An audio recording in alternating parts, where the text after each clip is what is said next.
attenti!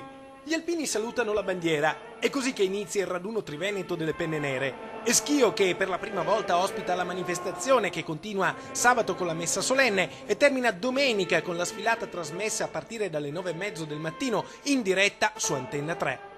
No, lo spirito dei alpini non muore mai, prevediamo circa 50.000, ma se il tempo continua così e clemente può darsi che ne arrivino molto di più, perché il Triveneto ha fra i propri iscritti oltre 130.000 alpini.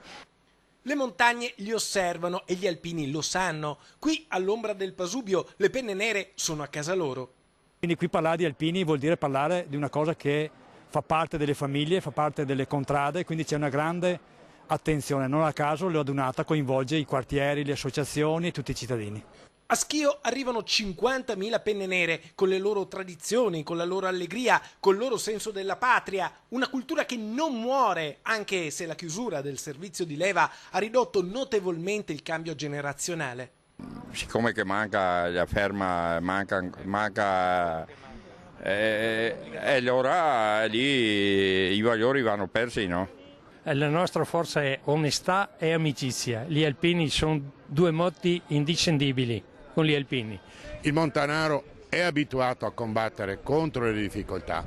Quando ci siamo trovati nella Naia eravamo tutti gli amici. La Naia negli alpini non era una cosa semplice. Tutti quanti noi abbiamo sudato e rovinato gli scarponi facendo scarpinate da tutte le parti. Quindi rimane un'amicizia che va al di là del puro e semplice rapporto di 1 anno e mezzo di vita comune. Questa si trasforma poi in tutto quello che vedete, in tutto quello che sono gli alpini.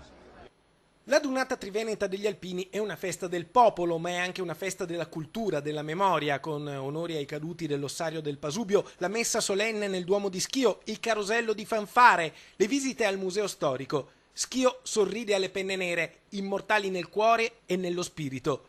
Passano i secoli, cambiano le divise, ma la tromba suona sempre quei 3 squilli.